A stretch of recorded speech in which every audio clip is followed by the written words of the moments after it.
Hi, I'm Matt Wracher with the Wealth Advisory Group of DiLauro, Wracher & Thomas. Positive domestic equity returns, strong holiday sales, and high consumer confidence suggest the economy is on track for moderate growth next year. For months prior to the presidential election, investors remained in a holding pattern, poised to see how the domestic global markets would react. Many international markets saw pullbacks, but the U.S. stock market surprised to the upside, rewarding investors after showing signs of volatility in pre-trading hours following Election Day.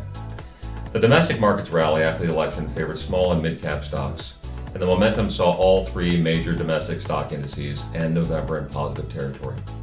The U.S. economy appears to be in good shape as we wrap up the year.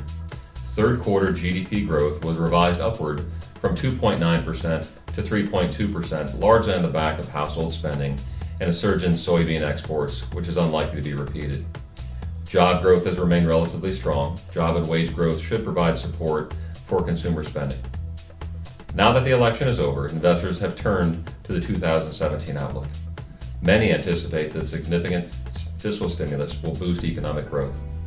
However, the economy may be restrained by demographics, such as aging population and slower labor force growth, in which case stimulus would lead to higher inflation or asset price bubbles.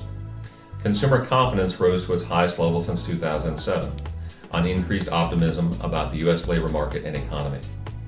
The Federal Reserve is widely expected to gradually normalize monetary policy, and officials could move faster as unemployment and inflation approach the central bank's goals.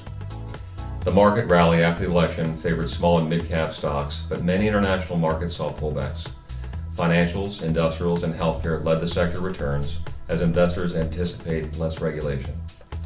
At the same time, rate-sensitive sectors such as utilities, real estate, and staples underperformed the broad markets.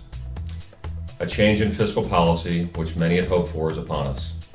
However, it'll take time for changes to be realized, and more importantly, any stimulus to filter through and provide economic growth. The combination of a same-party president and Congress with anticipated fiscal platform could mean that it's time to plan for general interest rate reversal. However, global interest rate disparity, demographics, dollar strength, and timing of all these changes stand to temper any over-the-top rate run. Proposed tax cuts and fiscal spending could also heighten potential inflation, lowering bond prices and spurring yields to rise. Corporate tax cuts stand to improve corporate profitability and thus improve price-earnings ratios, which are good for the market. Fiscal spending combined with reduced revenues will increase the budget deficit, providing heightened risk for interest rate rise and inflation. It is likely that the Federal Reserve will hike short-term rates in December. With the election more or less settled, investors are looking toward 2017. The economy is on track for moderate growth next year.